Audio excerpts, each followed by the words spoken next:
Greetings, friends. It's Denise again with Denise's Dancing Paintbrush and a watercolor today.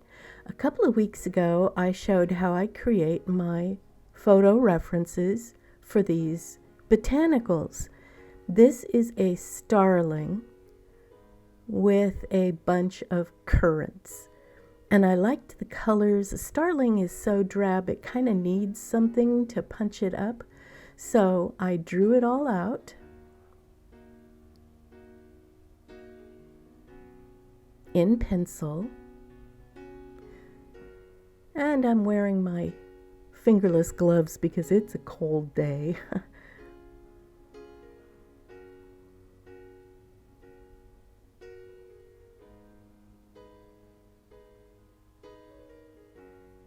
I like that there's a couple of leaves in this one.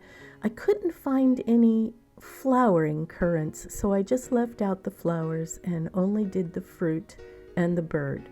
Usually with these botanicals, I like to have a branch with the flowers and with the ripened fruit and a bird, and I call it a botanical. Sometimes botanicals also include the roots or bulbs and things like that, but I didn't need to include that. I just wanted the main subject. Now I'm using a piece of tissue paper so that my oils from my hand does not get all over my paper. Oils and water don't mix. And these watercolor papers are very absorbent. So I'm very carefully, with my smallest brush, I think it's a size 1, I'm outlining in watercolor. Now I do that so that I can erase all the pencil lines. The pencil will stay forever underneath the watercolor, and if you don't want those pencil lines to continually show, because let's face it, watercolor is very translucent and you can see right through it, then you need to outline or do something and then erase the pencil lines almost immediately. More than one layer of watercolor over the top of the pencil lines and it becomes embedded into the paper, and there's no erasing it later. So you can see I'm changing colors. I'm using green to outline the leaves, a little bit of blue to outline the tail, and a orange to outline the currants.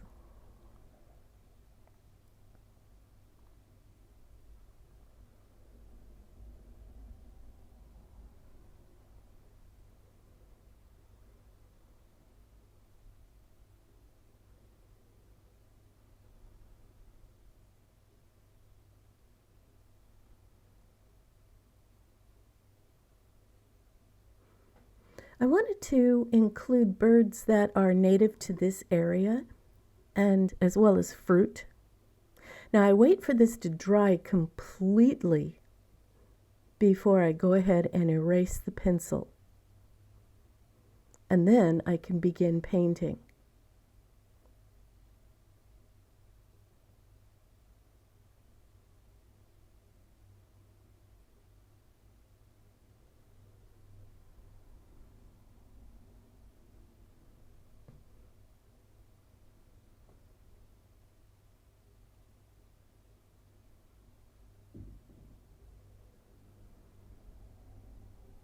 You can see I forgot my tissue paper there for a while, but that's because I have a brace on my hand. My arthritis kicks up every now and then, especially when the weather is cold.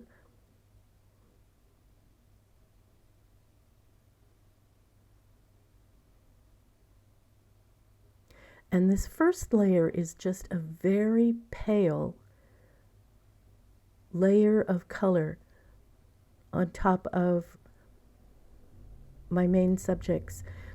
And wherever I wanted white or really bright highlights, I leave it white. So I have to go around each of these currants very carefully because I'm leaving a little white spot on each one because they're very shiny and they're going to reflect light. Also on the leaves, I left some white spots where I want the leaves to catch the light. I'm going to put a little yellow over that later, but for now, I wanted it to stay white.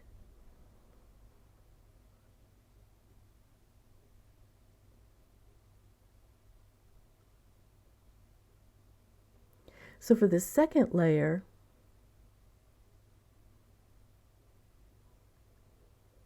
I'm getting a little bit darker. I'm using more of a intense blue with an indigo. The indigo is a very dark blue, almost a blue-black.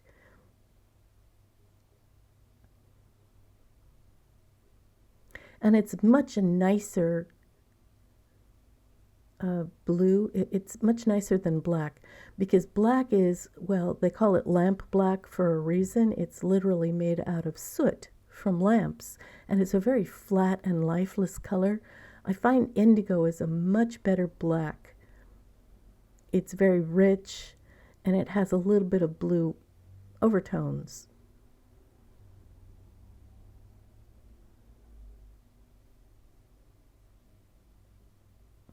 I have to very carefully paint around the little starlight dots that are on the starling, or he won't look like a starling anymore. So that part does take some time. And notice on the leaves I'm still leaving white areas. The same with the currants. I'm going to still leave the white areas, but I'm adding to my shadow. When you're doing watercolor, you should work in layers, building up the color a little at a time. You never want to try and put the color on as bright and intense as it comes out of the tube, because then it will flake off, it will look very flat. It will not have a vibrance that you get when you work in layers. This is how the masters work.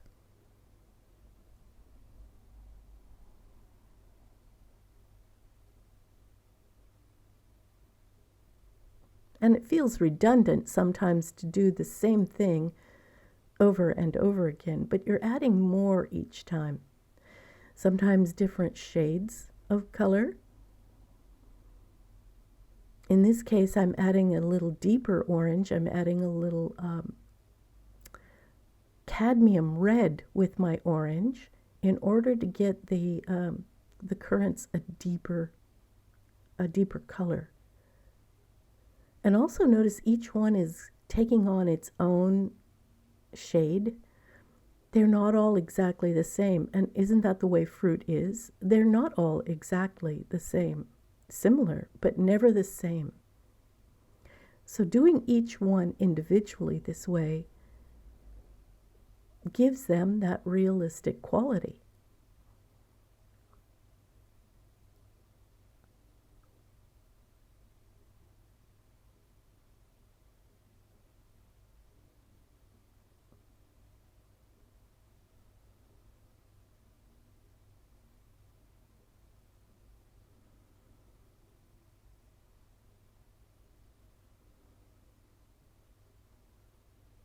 Now it looks a little like I jumped right back in, putting my tissue paper over a wet spot, but I actually had turned off the camera, let the paint dry, and then came back. You always want the paint to dry in between your layers. And now I'm doing a little bit more of the indigo to give a deeper blue-black on the bird. Okay, so this is nearly the last layer here, where I'm just putting some fine-tuning touches, some nice deep shadows.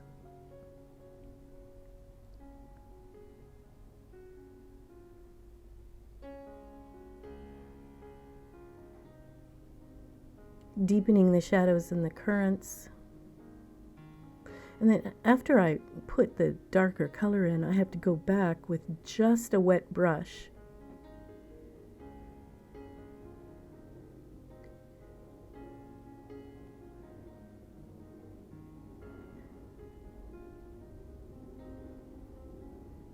and soften the edges of each and every shadow so that it blends in nicely.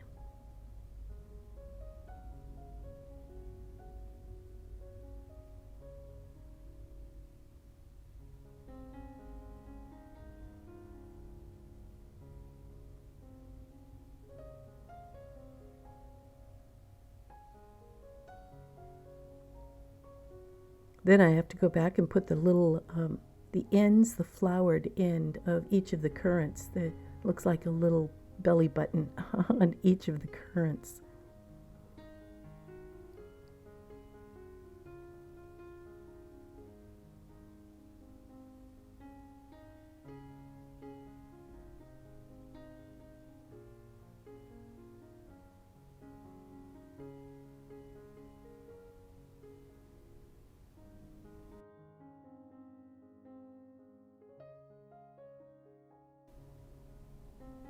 And then I sign it. It's all done.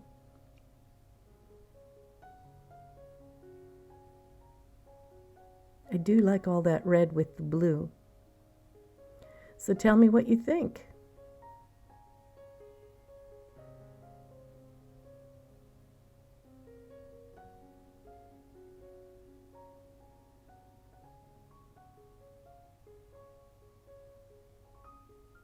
Thanks so much for watching all the way to the end. I appreciate all my viewers.